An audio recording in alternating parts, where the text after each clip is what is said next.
And as I stated earlier, we're going to begin the night with the WBO Bantamweight champion, John Riel Casemiro, taking on the former Olympian, the unbeaten Micah Duke. And Micah, let's bring you in here and let's start with you. I know a number of media people want to know, how has your training been going into this fight? And what should we expect when you step into the ring with John? Okay. First and foremost, I want to thank God for this opportunity, and I want to thank my coach, Andre Rose, and my co-manager, Keith Collin. Okay, let me come to I think I'm coming there to win. You know, this is my dream. This is what I've been crying for years. You know, from childhood. You know, I always dreamed to be a world champion. So I thank God I got the opportunity to fight best one of boxers from Philippines called Casemiro. You know, I know he's a very good boxer. That's what I want. You know, this is what the fans want to see. You know what I'm saying? So we have to make it. Fantastic, Micah. And really quickly, how has your training been? During this pandemic, how's the training been going for this fight? Oh, training was fantastic. Everything is good. We've been training very well for this fight because we know Casemiro is a very good boxer. You know, you don't have to underrate any opponent. Just he know what he's doing, and I'm also know what I'm doing. So that's why, you know, I'm been preparing myself to come to the ring and, you know, exhibit for the game of boxing so that people will know. Fantastic. Thank you, Micah. All right, let's go to the champion now, John Riel Casemiro, and I see he's there with John Gibbons there, his manager. Champ, same thing to you. Let the people know how has training been going for this fight, and what should they expect when you get in the ring with Micah? Hello, John Riel Casemiro. I give this fight a good fight. Then because my training, I'm work hard training. I know my opponent is a good fighter, is undefeated, but I will do my best to win this fight. And how has training been going, champ? The training is so good, and here in Burns Adam Gym, and good for the training. More time and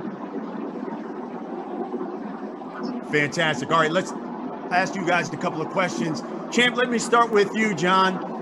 You were supposed to be in a unification fight earlier this year in April, but obviously the coronavirus made that go away. Now you're taking on Micah, who is unbeaten, but it's not a unification fight for you. Will we see any slippage in your performance, considering you're not getting that unification fight that you thought you were going to get this year? Yeah, maybe someday, if I finish this fight, maybe I fight in unification. You know, this is a good opportunity for me. It's my dream. What's your motivation for this fight? This fight, my daughter and, you know, my family, and I will do my best this fight. Filipino. And Philippines, my country, you know. Yes, absolutely. All right, Micah, let me talk to you. You know, this is going to be a huge step-up fight for you. Yeah, First time for yourself challenging for the world title. What do you have to do on September 26th to join that long list of Ghanaians who have won a world title? Yeah, this is my dream. You know, this is what I've been looking for. You know, because I know he's a good boxer, and this is what I'm trying for. You know, I'm doing this for me and my family. You know, my daughter, my son. You know, I've been crying. I've been crying for a long time. You know, I'm hungry for this. You know, so this is what I'm crying for. So people will expect, people will see a good boxing, and I think I'll give good performance, and I'm gonna bring the title back home to Ghana. You know what I'm saying? So I have to be one of the best boxers from Ghana. Micah, let me finish with this. You know, it's been written that because this is such a huge step-up fight for you, that John is basically going to come in here and get a victory. How do you respond to those critics who say this challenge is just too big for you at this point? Yeah, because they are not the one that is. They are not in my shoes. You know, I know Castamayano is a good boxer, and I don't underrate him. And you know, this is what I've been doing for childhood. So you know, I love it, and whatever they think, you know, I am the one who be in the ring. So they shouldn't think anything. They shouldn't start thinking anything bad. You know, but this is what we are fighting for. So I think it's not a huge fight for me. This is what I wanted. So Fantastic. All right, I know there's a number of media people who probably have questions for you guys. All you have to do is hit that raise your hand there on your Zoom. Chris de Blasio, he's our Vice President of Communications. He's going to acknowledge you and let you ask your questions. Chris? Thanks, Brian. We do have a couple questions here for the guys. I'll start with Jeremy Herigis. Jeremy, you can unmute and go ahead. Hi, Duke. Obviously, this is a very tough opponent. You're fighting the champion. As far as his experience and to get prepared for this fight, have you been doing anything different? Have you been sparring certain individuals? How have you been preparing for this fight? Oh, I've been preparing very well in the gym, and I know what I know. I've watched Casemiro. I know what he's coming to do, and I know the way he fights. So that's why we've been training hard. We've been doing everything right so that we can, you know, bring the victory back home. I know that he's been very vocal about other fighters Inoue. He's been talking about Nery.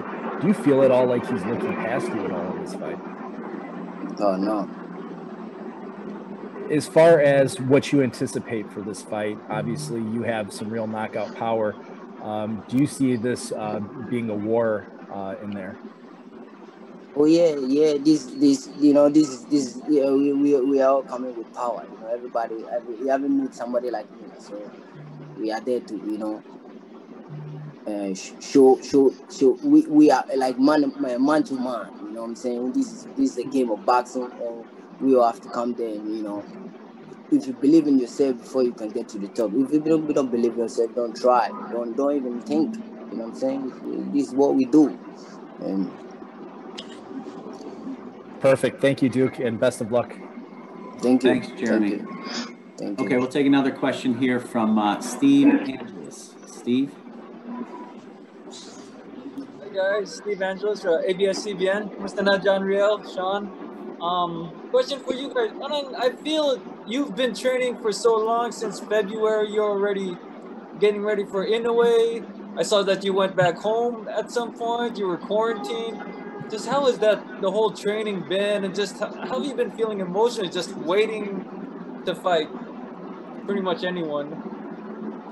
I'm so very long time to train, because the pandemic, and this fight, I'm so very excited, and and focus this fight, and I finished this guy.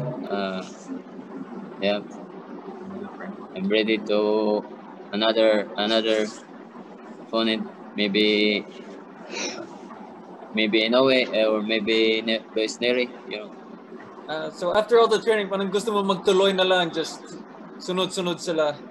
Yeah. So, tatapusin natin yan lahat. Isa-isahin natin. This is your first pay-per-view, right? First time you're doing a pay-per-view fight? Yeah. Yeah, is there different excitement? Is it, I don't know, is there pressure in there? Yeah, I'm very excited because, this is a big showtime, and I will do my best. This is it. Okay. Thank you, Steve. We have time for one more question. We'll go to Carlos Toro to wrap it up. Carlos? Hey everybody, thanks so much for taking time to talk to us. I'll start with Duke. Duke, when you first got the call that you found out that you were going to fight John Riel Casimero for the WBO title, what did you think, and what were your your thought process and your emotions upon hearing that you were going to fight for a world title? Yeah, I was so happy. It's just a dream. It's like you fighting somebody who's a world champion. You have to be happy. You have to love, because He's not a bad boxer. He's a good boxer. So you have to fight the best to be the best. That is why I take it.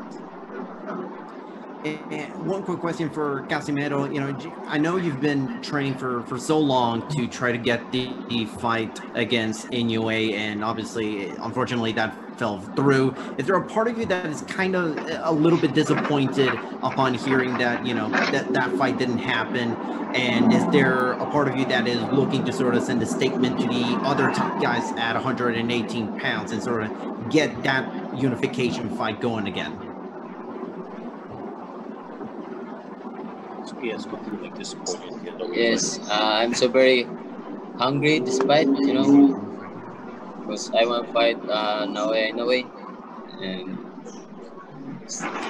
yeah, what the champ's saying, yeah, he was a little disappointed, but those fights come and go. He's looking forward to being on Showtime, fighting Duke Micah, and looking at all the great bantamweights out there. Guillermo Rigondeaux, Luis Nery at 122.